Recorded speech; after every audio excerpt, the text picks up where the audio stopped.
bon. C'est bon. On s'est dit qu'il fallait s'amuser un petit peu aussi. Le sujet, c'est la foi, c'est ça. La foi, c'est la vertu théologale de foi. On a étudié les 4 vertus cardinales. Vous vous rappelez que les vertus cardinales, elles sont lesquelles? Alors, qui peut me dire les vertus? Moi, je dis la foi. Non, vertus cardinales. Cardinal. La Non, tempérance. Oui, une. Oui. La justice. 2, La prudence. la prudence. 3, il en manque une. Oui. La force. La force. La force. Donc force, justice, tempérance, prudence sont les vertus cardinales qui sont la structure de notre agir moral et qui vont développer les autres vertus autour. D'accord? Et ces vertus, elles sont dites acquises parce que bien que nous soyons dès notre naissance orientés vers le bien, et donc c'est l'agir humain, eh bien il faut pratiquer pour pouvoir acquérir ces vertus. Hein? Voilà. Donc, nous pratiquons ces vertus, elles sont dites acquises, vertus cardinales. Aujourd'hui, on va parler d'une autre trilogie, donc 4 et 3, ça va faire 7, le 7 septénaire, 3 vertus dites théologales. Et ces vertus théologales, on va voir pourquoi on les appelle comme ça, mais on va parler de la foi. Et on s'est dit avec Laure que ce serait intéressant de faire comme si on allait voir le médecin et de lui dire, voilà, avez-vous la foi? En qui ou en quoi? Souffrez-vous d'une crise de foi? Et quelles sont les causes de votre crise de foi? Et on finit par... Avez-vous déjà consulté pour une crise de foi? Quel traitement vous a-t-on prescrit? Et quels exercices vous ferez du bien personnellement pour développer, conserver, développer la foi? Alors, avez-vous la foi? Oui. Maintenant, souffrez-vous d'une crise de foi? Oh que oui. Alors, Jean-Philippe. Mais ma réponse, c'est que je suis un éternel cherchant. Ah d'accord, donc tu es en crise de foi, tu cherches. Mais toi, tu mets crise de foi, mais très bien, c'est un très beau mot, ça il faut le Et dire. ça, c'est la deuxième réponse. Oui, parce que je suis un cherchant. Donc je me pose des questions, et donc ma foi n'est jamais arrêtée, elle est toujours en recherche. D'accord, ça c'est pas mal. D'accord. Enfin, c'est pas mal, c'est un des aspects. Ça pèse pas mal de noter l'incompréhension. Là, j'ai une crise de foi, incompréhension totale, je suis dans une nuit. Une nuit de la foi, une nuit et C'est vraiment profond, c'est bien. Enfin, c'est pas profond, c'est juste une... Non, mais c'est une belle expérience. Est-ce que quelqu'un veut aussi se témoigner? Est-ce que vous avez une crise de foi? Moi, je peux avoir une crise de foi, c'est de l'incompréhension Incompréhension. par rapport à des choses qui se font, Oui. mais je ne pense pas avoir du doute de l'amour de Dieu. C'est comme disait un chef d'orchestre aussi qui était passé des témoins de Jéhovah à la foi catholique. Je lui dis, mais je l'ai baptisé. Je dis à Vincent, mais tu as la foi, enfin tu étais témoin de Jéhovah. Je dis, écoute, je ne peux pas te dire plus, je passe plus de temps dans les églises que dans ma maison, puisque je fais des concerts à tout bout de champ. Je vis avec Dieu, en fait, je ne peux pas l'exprimer autrement. C'est pas forcément formulé, mais je ressens qu'il est là. Donc, pour moi, la foi est intuitive quelque part. Bon. Moi, je suis un peu aussi comme certains d'entre vous, que la foi, pour moi, n'a jamais été autre chose qu'une évidence, mais qui est intuitive au départ, comme un enfant qui marche avec confiance. Je crois que c'est parce que mes parents m'ont donné aussi cette confiance en la providence. J'ai jamais douté que Dieu était là dans ma vie, mais jamais, jamais, jamais. Que ce soit les souffrances, la mort ou quoi que ce soit, ça ne m'a jamais effleuré que Dieu en était l'auteur. J'ai toujours compris que Dieu ne voulait que du bien pour les hommes et que les hommes étaient faibles et fragiles, qu'il fallait avoir beaucoup de compassion, de miséricorde, mais que Dieu était présent. Voilà. Donc la foi pour moi est une évidence, je ne peux pas dire autre chose, c'est une évidence. Je ne sais pas comment vivre sans foi. Mais c'est-à-dire sans confiance. Ma vie s'organise sur la confiance relationnelle, confiance, etc. Je ne vois pas comment on peut vivre autrement. Autre chose est de se poser des questions sur ceci, cela, c'est de questionner sa foi. Et ça, c'est très bien. Il y en a certains qui ont dit le doute, etc. Mais ça m'a forcé. Hein. Je pense qu'on a tous à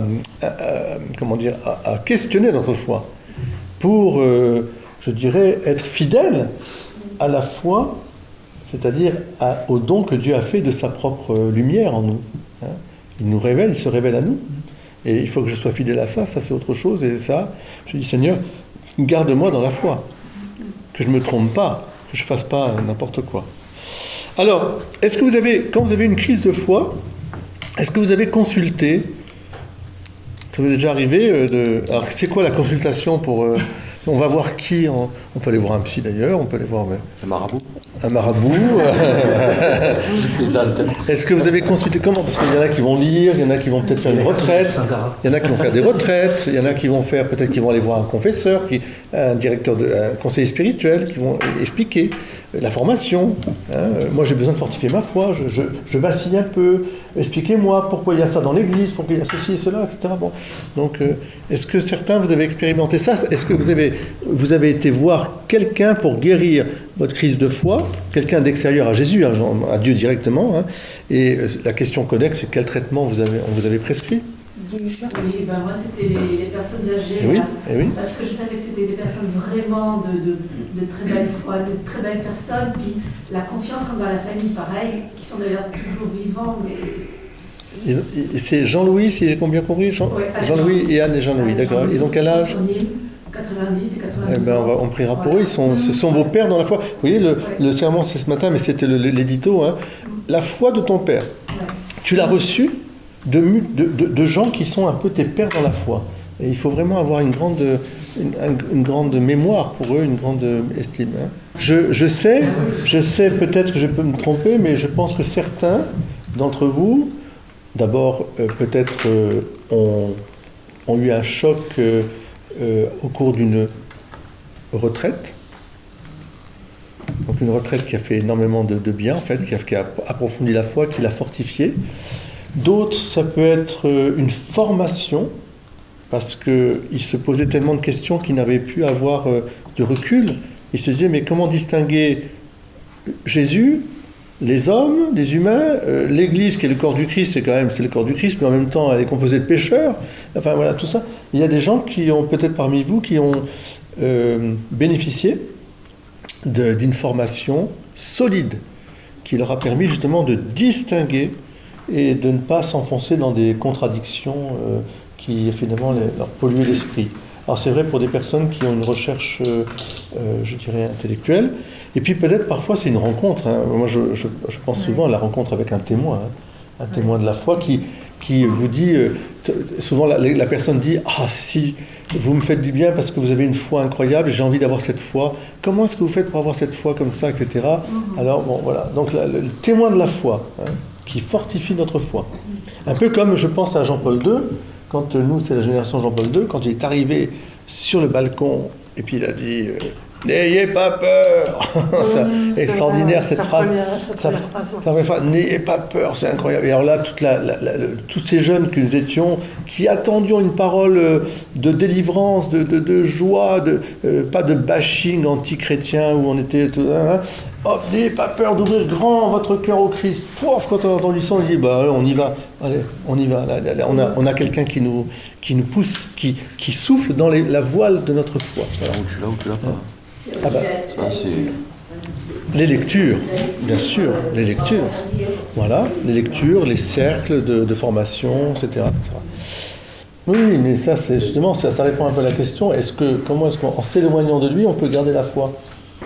Mais bien sûr que la foi, d'abord, est un don, on va le voir, un don de Dieu, donc elle est toujours présente en nous. Elle ne sourd pas, c'est-à-dire elle ne s'exprime pas parce qu'on ne veut pas, mais C'est sous-jacent. Il suffit d'un truc, paf. Et donc, souvent, dans l'enfant prodigue, lui, il n'a pas perdu la foi en son père, mais il se souvient de son père. Il avait oublié son père, il ne voulait pas le voir. Et quand, dans la misère où il était, la faim le tiraille et tout, il se dit quand même, mon père, chez lui, il y a de quoi. Il se souvient de son père et il dit, je vais lui demander pardon. Donc là, il est complètement dans une démarche extraordinaire. Hein. Voilà. Et son père l'a jamais oublié, lui, bien sûr. Hein. Donc le père est toujours en train d'attendre. Donc oui, c'est pas incompatible. Je pense que plus je m'éloigne, plus je me rapproche. C'est un peu le paradoxal système que je suis encore en vous le dis, mais qui est tellement vrai dans nos vies. C'est-à-dire c'est que comme parfois, une source. parfois, il faut s'éloigner, parfois, je dis bien, pour mieux se rapprocher parce qu'on prend conscience davantage de la richesse de ce qu'on a perdu quelque part en s'éloignant. Et on revient de toutes ses forces après. Hein. On revient vraiment de toutes ses forces. C'est-à-dire que voilà. C'est ça. La foi, c'est vraiment fondamentalement une rencontre. Absolument. Pour que la foi soit vive et non pas là, il faut qu'elle soit là. Et pour que ça touche le cœur, il faut la rencontre. Tant qu'on n'a pas fait la rencontre à travers différents moyens, mais la rencontre avec le Seigneur, alors là, ça reste un peu loin. Il faut être touché dans son cœur profond. Je sais en qui j'ai mis ma confiance, il ne me décevra pas. Donc vous avez quand même bien répondu à tout ça. Alors, Laure, on y va, on rentre dans le vif du sujet. Oui, rentrons. Ah, vas-y. Alors, Qu'est-ce que vous voulez savoir?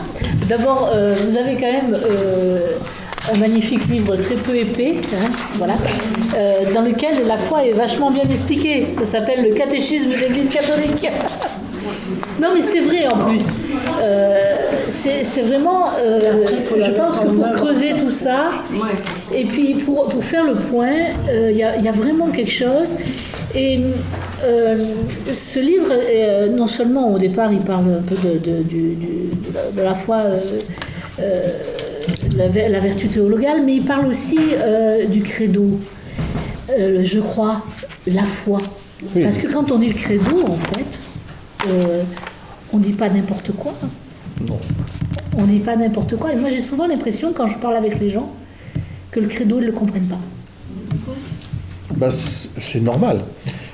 Non, mais Au je veux dire, voilà, c'est un automatisme, c'est appris par cœur. Au sens Et que, en fait, les faut mots l'étudier. qui sont dits, ne serait-ce que je crois.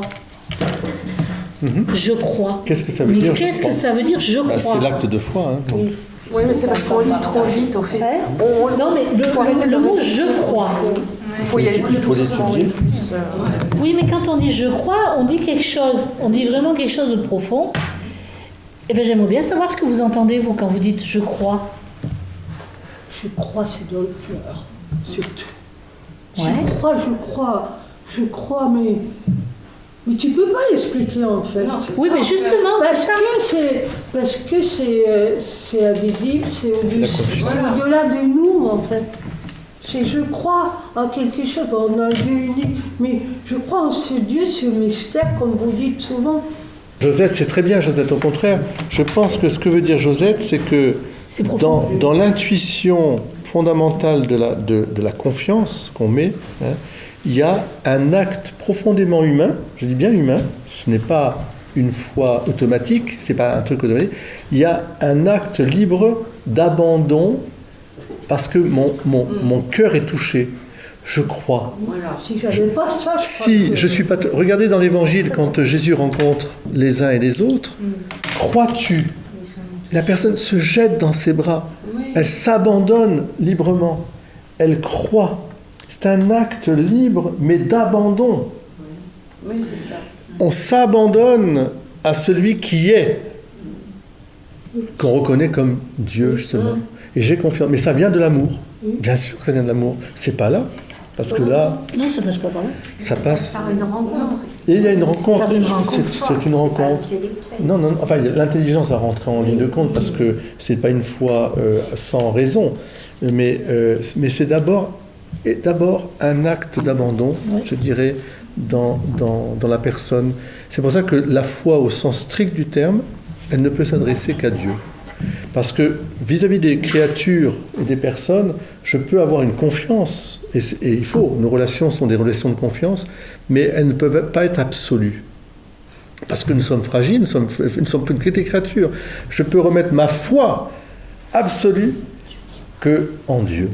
Mais pour cela, il faut faire cette rencontre. Effectivement, ça vient tout à fait de ce cœur qui, tout à coup, ne peut pas faire autrement que de se donner, de s'abandonner, si tu veux. Comme tu as très bien dit, je résistais, et à un moment, j'ai dit, oui. Voilà. Je ne peux pas faire autrement, c'est oui. C'est oui. Que saint Augustin dira, je t'ai cherché très loin de moi, combien je te cherchais, mais tu étais plus à l'intérieur de moi que moi, moi-même. Je t'ai cherché. Et quand il a trouvé qui était son sauveur. Enfin, ça rejoint une autre phrase de Charles de Foucault qui dit « Quand j'ai compris qui était Dieu, dira Saint Charles de Foucault, j'ai compris que je ne pouvais pas faire autrement que de me donner à lui. » Oui, parce que ça s'impose comme une Ça évidence. s'impose comme une évidence. C'est tout. C'est ça. Alors, dans les... Comme ton petit, mais exactement. Comme ton petit, tu peux pas renier ton petit. C'est pas possible, c'est une évidence. C'est pas possible. C'est la chair de ta chair, ça rentre au plus profond de toi. Et cette expérience de foi vive, décisive, elle est décisive. Je dis bien décisive. C'est vraiment la foi, et non pas la foi reçue. C'est la foi expérimentée. C'est intéressant, je veux dire, parce que je réponds à ça. Ça veut dire non, parce qu'il faut respecter vraiment le cheminement des gens. Il faut être très très respectueux. Ce qu'il faut bien comprendre, c'est que nous avons le devoir d'étudier la foi. Et dans ce sens-là, ce que voulait dire Laure, c'est que quand je dis le credo, peut-être que les mots qui me heurtent, ou sur lesquels je passe, ou sur lesquels je passe complètement, je veux dire, voilà, est-ce que j'aurais pas intérêt à demander d'abord, alors tu nous as montré déjà le catéchisme, mais peut-être aussi à demander, à dire, par exemple, vous allez voir votre curé, vous dites, je ne comprends pas ça, et non seulement je ne comprends pas, mais je le refuse, parce que s'il y a ça, je ne comprends pas exactement. Et j'aurais besoin qu'on m'explique ce que veut dire la résurrection de la chair. Hein, alors que la résurrection des corps, pour moi, c'est pas pareil. Eh bien voilà, mais justement, vous voyez, c'est très important parce qu'on voit bien que c'est le même mot en fait, si on comprend bien, mais de fait, il va falloir expliquer pourquoi ils ont mis chair. Parce que, pour répondre vraiment très simplement, en grec, le sarkos, enfin, le mot chair, vous savez que c'est le même mot qu'on a dans l'évangile de Jean, au prologue, et le verbe s'est fait chair. Quand il dit le verbe s'est fait chair, il ne veut pas dire simplement l'enveloppe, les muscles et tout ça, c'est pas ça. Le mot chair en grec désigne l'être humain dans sa plénitude, corps et âme, d'accord ? Donc il s'est fait chair, il s'est fait vraiment humain. C'est comme si je disais il s'est fait vraiment humain. Le mot a été consacré pour une raison, et ça il faut bien le comprendre, c'est qu'il y a des hérésies qui précisément niaient la nature humaine de Jésus-Christ. Il n'était pas vraiment homme et pensait que simplement un esprit soulevait une enveloppe comme ça. Donc pour insister, et le verbe s'est fait chair, ça veut dire le sens le plus charnel du terme.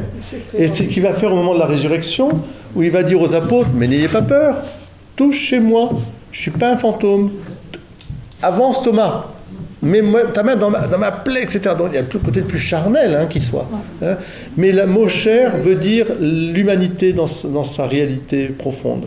C'est pour ça que... même un corps glorieux, il est revenu en... Oui, mais c'est quand même sa chair. Mais c'est quand même bien sa chair. Ça veut dire que, autrement dit, c'est un peu comme on dit Jésus, le fruit béni de vos entrailles. Et le mot entrailles, pour certains, c'est impossible à entendre. Nanani, nanana. Mais en fait, ce qu'on veut exprimer là, c'est le fruit béni de vos entrailles. C'est ce qu'il y a de plus, les entrailles au sens biblique, c'est ce qu'il y a de plus profondément humain. Et de plus amoureux, de plus tendre, de plus amoureux. Dieu lui dirait à lui-même, comme une femme qui a son travail avec ses entrailles, je te désire, mon enfant, etc. Je souffre de te voir éloigné. Voilà. Bon, ce sont des mots, mais il faut bien les comprendre. Donc, dans ce sens-là, ah ben oui, mais ça, je suis assez d'accord avec vous. On a besoin... moi, je ne suis qu'un petit prêtre, mais j'ai eu la chance d'être formé, et d'enseigner aussi, bien sûr, mais d'être formé pendant 25 ans dans une abbaye. Et j'ai reçu une formation qui est extrêmement profonde et solide. Et donc, pour moi, ça me paraît... Voilà, je peux répondre à vos questions, non pas parce que je suis supérieur aux autres, mais parce que j'ai étudié vraiment en profondeur, et je continue toujours à étudier. Vous voyez ? Donc, quand je vais à l'Istère de Marseille, j'étudie les religions et pourquoi, et parce qu'il faut aussi savoir poser les mots et les expliquer. La foi aujourd'hui n'est pas la foi d'hier. Attention, quand je dis ça, je ne suis pas en train de dire que ce n'est pas la même foi, mais la façon de formuler la foi, je ne peux pas dire la foi aujourd'hui avec les mêmes mots qu'on employait au XVIIe siècle, parce que c'est pas compréhensible pour les gens. Donc il faut simplement... non, mais tu vois, tu comprends ce que ça veut dire. Et donc, Le catéchisme qui est où? Qui est là-bas. Qui circule. Il y a une édition augmentée qui est très bien, avec une table des matières vraiment bien faite, avec un lexique. Ça, je vous conseille. Il y a peut-être les lexiques, ça, je vous conseille de l'avoir. Alors, c'est un catéchisme, c'est-à-dire que je le prends de temps en temps, j'ouvre, tiens, je regarde la table des matières, j'aimerais bien voir tel mot, pourquoi on me dit chair, par exemple, c'est écrit là. Vous verrez, le verbe s'est fait chair. Donnez-moi. Vous allez voir. Il est un peu souligné dedans. Il est un peu surligné. Beaucoup même. Alors, dans la profession de foi chrétienne, alors, pourquoi pourtant ça fait partie du credo, pourquoi le Fils de Dieu s'est fait homme? Pourquoi le Verbe s'est-il fait chair? Alors, avec le credo de Constantinople, Nicée, nous répondons en confessant: pour nous les hommes et pour notre salut, il descendit du ciel. Par l'Esprit Saint, il a pris chair de la Vierge Marie et il s'est fait homme. Le Verbe s'est fait chair pour nous sauver en nous réconciliant avec Dieu. C'est Dieu qui nous a aimés et qui a envoyé son Fils en victime de propitiation pour nos péchés, ça il faut expliquer. Le Père a envoyé son Fils, le Sauveur du monde. Celui-là a paru pour ôter les péchés. Malade, notre nature humaine méritait d'être guérie, déchue à être relevée, morte à être ressuscitée. Nous avions perdu la possession du bien, il fallait nous la rendre. Enfermés dans les ténèbres, ça c'est une citation de Saint Grégoire de Nice, il fallait nous porter la lumière, captifs, etc. Alors, voilà. Le Verbe s'est fait chair pour que nous connaissions ainsi l'amour de Dieu. Et en ceci s'est manifesté l'amour de Dieu pour nous. Dieu a envoyé son Fils unique dans le monde afin que nous vivions par lui. Car Dieu a tant aimé, etc. Alors, modèle de sainteté, participant à la nature divine. Et puis alors après, au verset, donc au numéro 461, l'incarnation. Reprenant l'expression de Saint Jean, le Verbe s'est fait chair, Jean 1,14, donc la parole de Dieu est très explicite là-dessus. L'Église appelle incarnation le fait que le Fils de Dieu ait assumé notre nature humaine pour accomplir en elle notre salut. Donc, voilà ce que dit Saint Paul aux Philippiens. Ayez entre vous les mêmes sentiments que furent dans le Christ Jésus, lui qui, de condition divine, ne retient pas jalousement le rang qu'il égalait à Dieu, mais il s'est anéanti lui-même, prenant la condition d'esclave et devenant semblable aux hommes. S'étant comporté comme un homme, il s'humilia plus encore, obéissant jusqu'à la mort et la mort de la croix. Et après, ils vont dire, voilà, la confession à ceci reconnaissez l'Esprit de Dieu, 1 Jean 4,2. Tout esprit qui confesse Jésus-Christ venu dans la chair est de Dieu. 1 Jean. C'est la résurrection. C'est la résurrection de la chair. Et alors, la résurrection de la chair. Ah oui, d'accord. Bon, alors après c'est plus loin. Enfin, vous allez étudier parce que c'est écrit, la résurrection de la chair. Vous l'avez? Alors, pourquoi Il coûte 8 € à peu près. Geneviève, est-ce que Jésus est ressuscité en tant qu'homme? Dans un premier temps. Si le Verbe est Dieu, il a ressuscité. Ben alors, oui ou non? Mais la résurrection... Non, mais la résurrection, elle concerne la nature humaine ou la nature divine? La nature humaine. Bah oui, parce que la nature divine, elle est éternelle, elle n'est pas morte. Donc c'est la nature humaine. Mais la nature humaine, c'est quoi être un homme ou une femme? C'est être en chair et en os. Mais oui, alors maintenant la question c'est de savoir, mais comment je vais ressusciter? Laissez ça au bon Dieu, surtout. Mais Jésus, dans les apparitions de la résurrection, Jésus prend soin toujours de dire, touche-moi. Je ne suis pas un fantôme. Mais oui, ne me touche pas, ça c'est à Madeleine, parce que Marie-Madeleine, elle est trop affectueuse, elle veut le retenir. Oui, attention, ça veut dire que ce corps n'est plus lié au temps, à l'espace, au lieu. À tel point même qu'il pour dire aux apôtres, à ses amis, écoutez, là, c'est moi, en chair et en os, donnez-moi un poisson à manger. Exactement, il leur demande de manger, il montre bien. Et ça ne tombe pas à terre. Et non.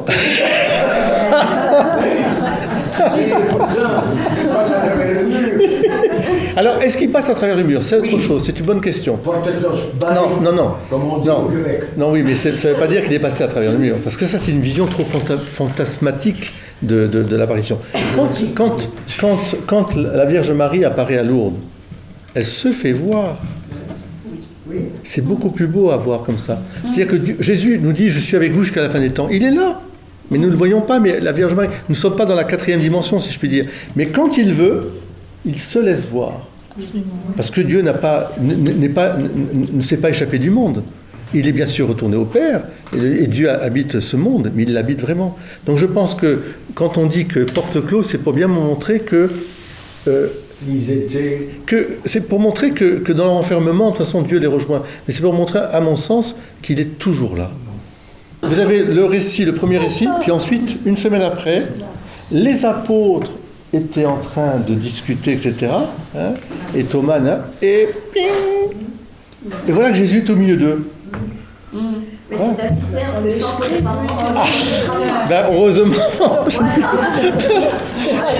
Donc, ce que je veux dire par là, c'est qu'il faut faire attention que notre imaginaire ne prenne pas la place du mystère, en fait. Parce que là, moi, je suis en train de voir un film, effectivement, du gars qui passe à travers la matière, mais il est impassible à la matière, la matière se transforme par rapport à la charité qu'il a, mais comment ça se fait, je rejoins un peu, ça, je sais pas. Par contre, c'est pas le truc... Je crois que si on a la foi, il faut qu'on accepte aussi des mystères. Oh bah oui. Ah ben largement. Largement. Alors attention, Padre Pio, il a conscience, il sait qu'il est à un endroit, par la prémission divine, tout en étant au son couvent. Il vient, alors c'est une sorte de hologramme, mais en tout cas c'est une sorte d'apparition, où il vient dire à ce général qui veut se suicider, arrête, ne te suicide pas. Porte close là aussi. Hein, c'est intéressant parce que il y a le soldat qui est en faction. Le soldat il est juste en faction là. Il veut se suicider. Oui, il va se suicider. Il prend son pistolet. L'autre lui dit mais qu'est-ce que. Il voit tout à coup un moine devant lui. Il lui dit arrête. Qu'est-ce que tu vas faire? Et puis paf, ça disparaît. Il sort. Vous n'avez pas vu quelqu'un là, etc. Il dit mais non, il n'y a personne. Et puis 15 ans après, bien après, il voit une photo, un poster du Padre Pio. Mais c'est lui qui est venu chez moi. Il va le voir. Il va à Cianvenire-Rotondo, puis il lui dit, il va au confessionnal, quoi. Puis il se met à genoux et il lui dit, alors. Et puis le Padre Pio lui, tu n'en parleras pas avant ma mort. Je t'interdis d'en parler avant ma mort. Hein, c'est fort, hein. Voilà. Bon, alors. Oui, je cherchais dans Saint-Jean, chapitre 20, mais c'est pas grave. Non. Donc d'où nécessité, mais je rejoins un peu quand même, c'est ça le nerf un petit peu, c'est qu'on a besoin de travailler le credo. Hein, c'est-à-dire et là, l'Église nous donne une chance extraordinaire, parce que je ne vais pas errer, divaguer. J'ai un enseignement sûr. Le catéchisme de l'Église catholique, c'est l'enseignement sûr pour la foi.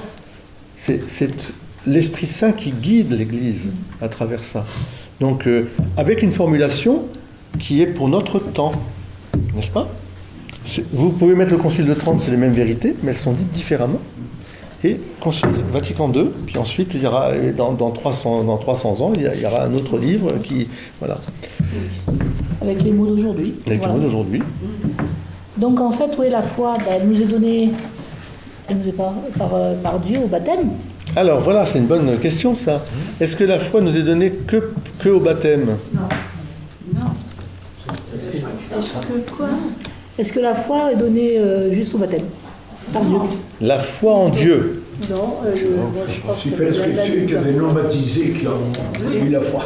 Des non-baptisés. Oui. Ah oui. Qui ont la foi. Qui ont la foi en quoi alors? En Dieu unique. Oui, tout à fait. Et non aux apôtres. Non, qui ont foi en Dieu unique, qui savent que Dieu est là, et ils mettent leur confiance, ils s'abandonnent à Dieu. Nous, par le baptême, nous avons une foi au Dieu unique en trois personnes qui révèle la totalité, je veux dire, la totalité du mystère de Dieu. Quand j'ai dit la totalité, la formulation, disons, un seul Dieu en trois personnes. Une fois que j'ai dit ça, je sais pas. Dieu, Père, Fils et Saint-Esprit. La Trinité. D'accord ? Oui. Donc, la foi, elle est d'abord une réponse à, comme Abraham a eu foi, et parce qu'il a eu foi, il a été justifié. C'est pas la circoncision qui le rend juste, c'est parce qu'il a écouté la parole de Dieu, il a dit « Ok ». Je crois, selon ta parole. Est-ce qu'il avait la foi en la Trinité? Elle est préconçue dans sa foi, parce que Abraham se réjouit de mon jour, dira Jésus, et il s'est réjoui de mon jour, voilà. Tu n'as même pas 50 ans et tu dis qu'Abraham, oui, parce que avant qu'Abraham fût, je suis. Alors là, c'est incroyable, évidemment. C'est l'évangile d'aujourd'hui. Moïse, on dit qu'il est baptisé. Tous les gens qui sont avec lui sont baptisés. Ils ont bien la foi dans le Dieu unique. C'est préconçu dans ce Dieu unique. Ils sont ouverts à toutes les vérités que Dieu... La connaissance que nous avons. Même pas la connaissance que nous avons de Dieu. C'est-à-dire Moïse, puis la Trinité, je doute. Non, il ne sait pas parce que c'est Jésus qui va révéler pleinement le mystère.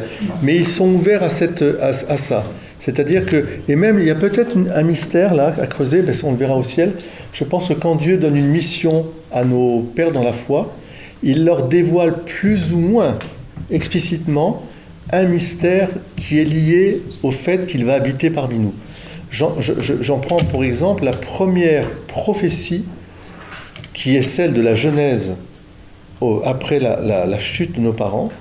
Dieu ne cache pas et à Satan et à la femme un mystère que nous pouvons lire parce qu'on a la clé de lecture de Jésus, où quand il dit au serpent, eh bien toi, la femme t'écrasera la tête, enfin, tu essaieras de mordre son talon, je mettrai l'unité entre ta descendance et sa descendance.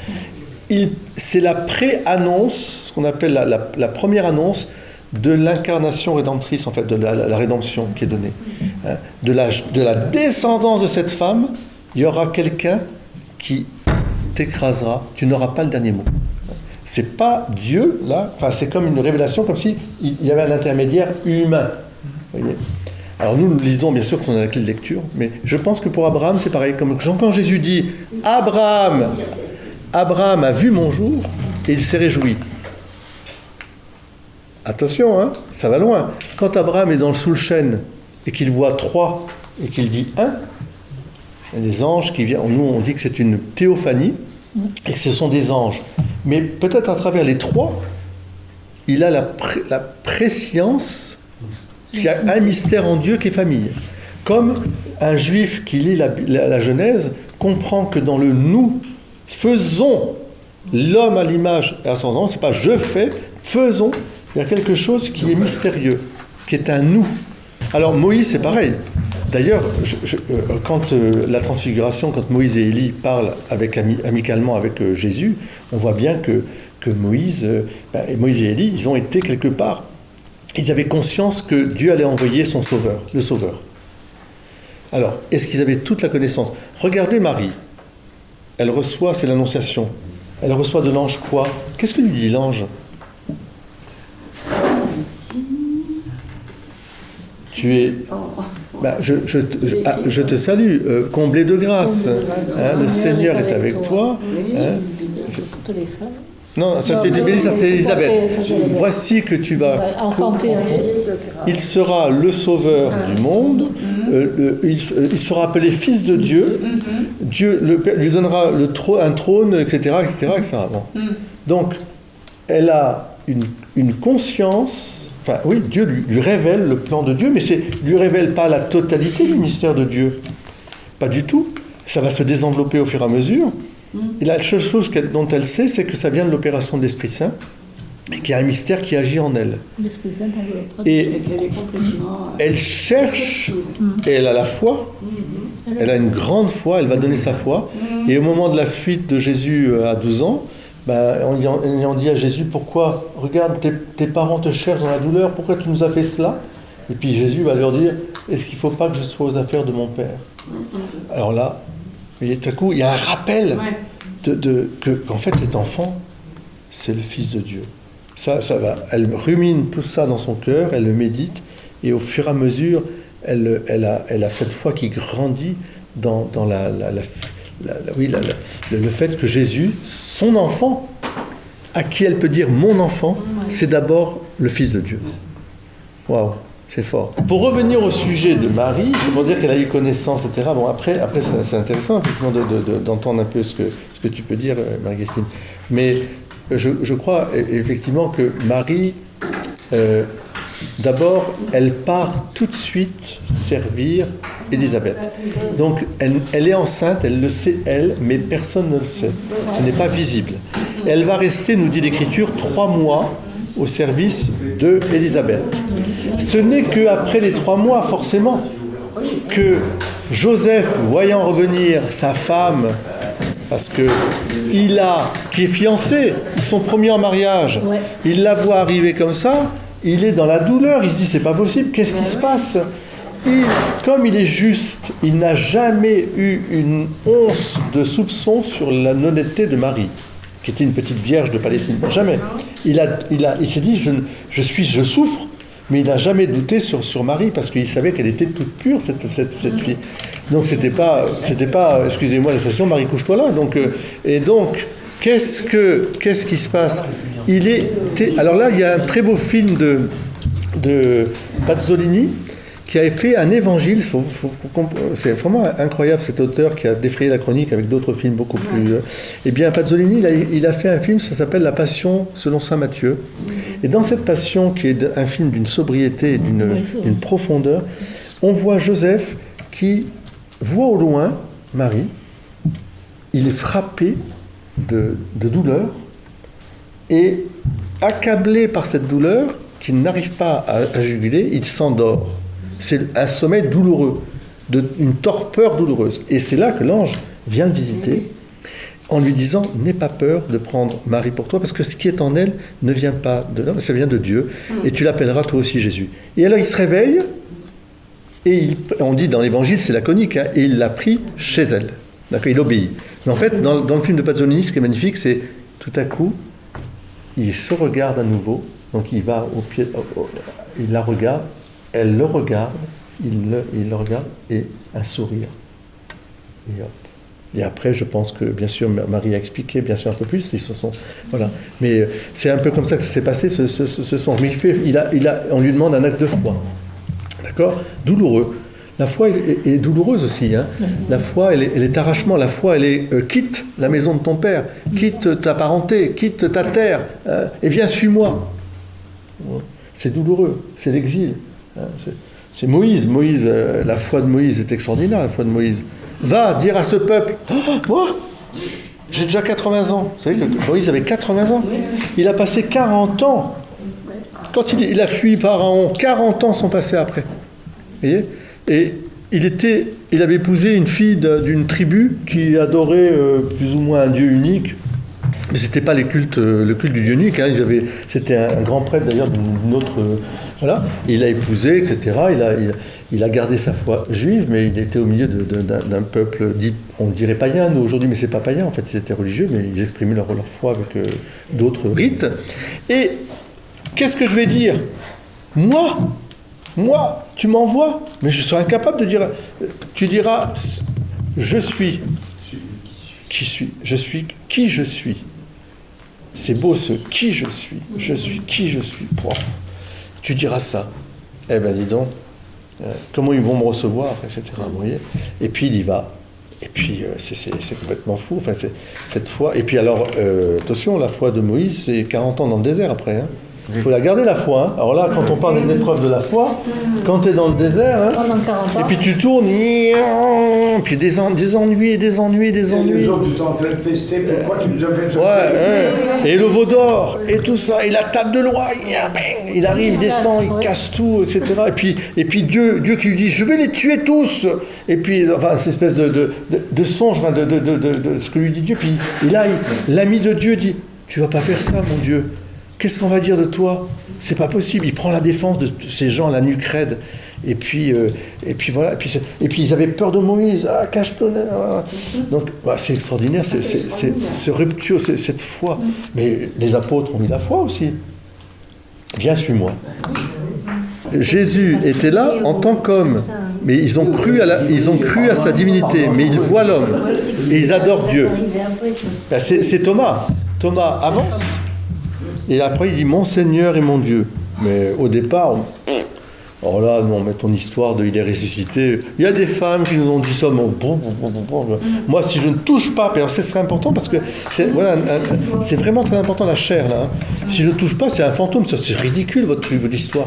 Je n'y crois pas. Je n'y crois pas. Et il le touche. Mais rappelez-vous cette phrase profonde que le Christ dit à Pierre, au moment, avant qu'il le trahisse. Hein. Toi, tu vas me renier 3 fois, mais, dit Jésus, je serai là pour t'empêcher de tomber dans un désespoir ou autre, et tu te relèveras et tu confirmeras tes frères dans la foi. C'est-à-dire que tu vas être là pour garder ce collège des apôtres, parce que même s'ils n'ont pas la foi, ils obéissent à Jésus, hein. Ils sont là avec Marie, et puis la Vierge Marie, évidemment.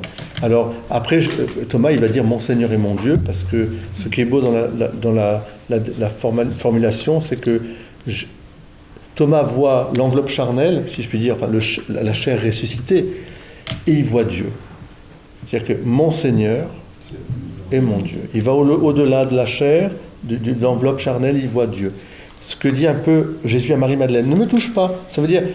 Dépasse un peu ce côté simplement charnel, mais tu es tellement heureuse de me voir ressusciter, mais voilà, et va annoncer la grande nouvelle. Attention que Élisabeth et Zacharie sont déjà, alors vous voyez, c'est encore la même chose, ils ont une préconscience, une préconnaissance du mystère qui est en train de se passer, puisque la naissance miraculeuse de Jean-Baptiste, et l'ange Gabriel lui annonce explicitement pourquoi il y a cet enfant qui va arriver. Parce que Jean, on le récite avec le Benedictus, hein, et toi, petit enfant, tu seras appelé prophète du Très-Haut, tu marcheras devant sa face, tu prépareras ses chemins de cet enfant qui va arriver, qui donnera le salut par la rémission de ses péchés, vous voyez, grâce à la tendresse et à l'amour de notre Dieu, hein, qui nous visite, l'astre d'en haut, etc. Donc, Zacharie et Élisabeth sont dans le mystère de l'incarnation et rédemption. Ils sont associés. Et Simeon, bien sûr. Et Anne. Et Anne. Alors Anne, voilà. Et Simeon, c'est extraordinaire. Il ne verrait pas sa mort avant d'avoir vu le Messie. Et effectivement, c'est quand même incroyable. Un bébé, mais bon, les mages...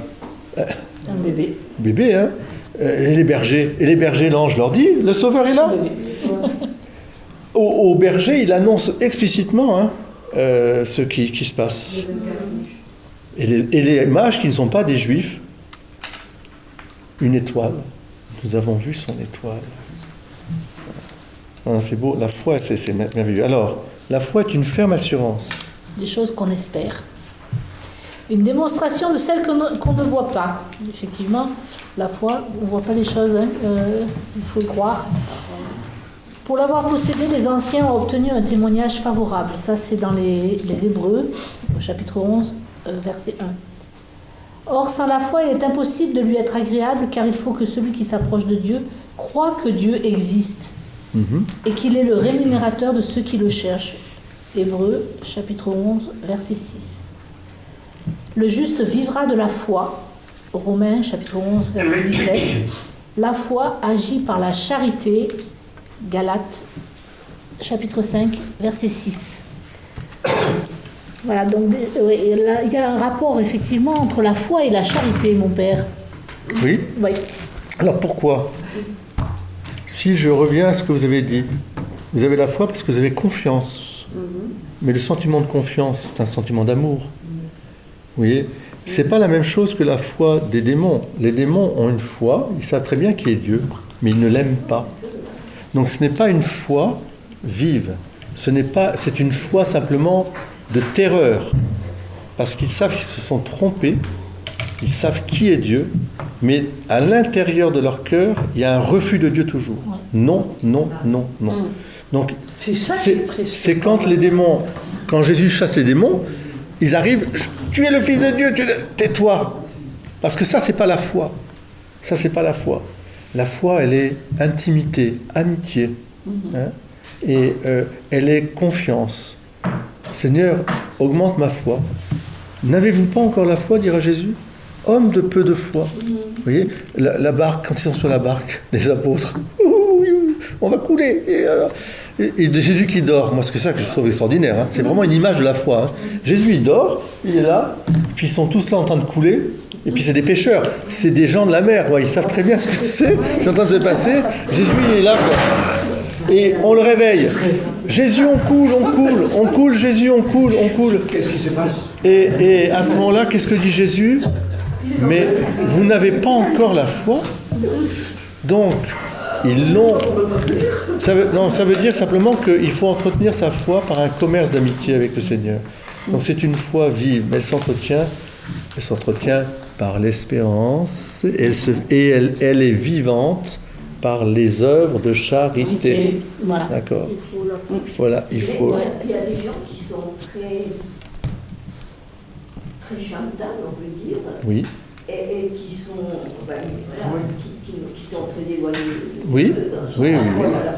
Qui disent, qui n'ont pas la foi au sens, je dirais, christique, au sens de Dieu qu'on va appeler Dieu, ce qu'on appelle Dieu, mais ça rejoint ce que disait Karine. J'ai foi en l'homme, en cet humain, et charité. Et donc, en fait, bienvenue les bénis de mon Père, Geneviève. Parce que ce que vous avez fait au plus petit d'entre les miens, c'est à moi que vous l'avez fait. Mais quand est-ce qu'on t'a vu, Seigneur? Là, tu m'as donné à boire, à manger, etc. Donc il est certain que la vie humaine est d'abord une vie droite, une vie à faire le bien. Et que, aidés par la grâce de Dieu sans qu'ils le savent forcément, poussés par l'Esprit Saint, il y a des gens qui s'orientent, et heureusement, la majorité des gens s'orientent vers le bien. C'est pour ça que Dieu veut sauver les hommes, et il prend tous les moyens.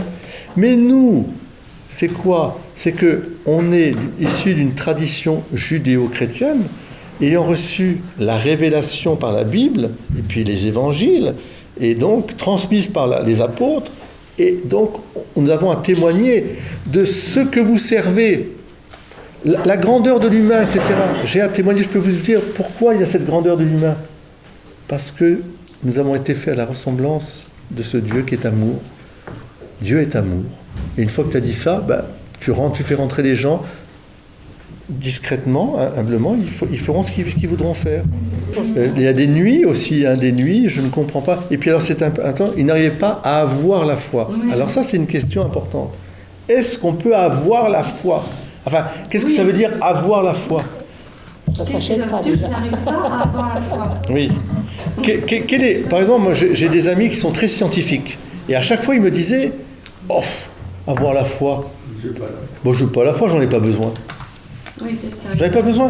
Pour expliquer l'univers, le monde, tout ça, bon.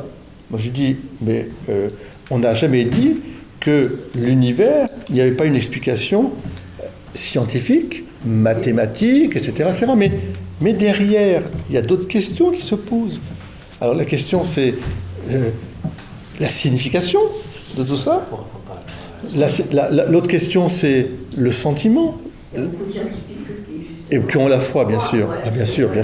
Mais parce que, et au-delà de la science, ils vont s'arrêter là, ils vont reconnaître qu'il y a un autre plan.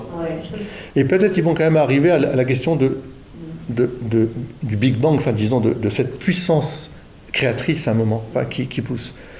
Mais ils ne sont pas forcément loin de Dieu, vous voyez. Mais seulement pour eux, ils ne voient pas le... Alors, souvent Dieu va les visiter à un moment ou un autre. Ça peut être par la joie d'une famille, d'un enfant qui arrive. Ça peut être une épreuve aussi. Une épreuve parce que là, ça vacille. Il vacille, et puis comme ce neurologue qui témoignait dans le film magnifique sur Marie, mère de l'humanité, ce grand ponte de neurologie américaine, athée, qui pour lui, l'homme, c'est un cerveau, enfin l'âme, pour ce qu'on appelle nous l'âme, c'était un cerveau. Le cerveau ne marche plus, il n'y a pas d'esprit, on est comme les animaux, paf, c'est terminé. Et tout à coup, lui, il fait l'expérience de la mort imminente. Et là, il part dans quelque chose qu'il n'avait pas du tout prévu. Et quand il se réveille, c'est terminé.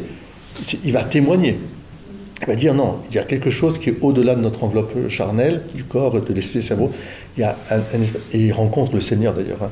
Donc d'ailleurs, dans ce film, c'est incroyable, dans cette expérience de mort imminente, c'est un film qui a été fait là-dessus, c'est que tous ceux qui témoignent sont attirés par le Christ, voire la Vierge Marie. Je n'ai pas vu de témoignage hors chrétien. Donc il y a quelque chose de très fort. Donc, est-ce qu'on peut avoir la foi?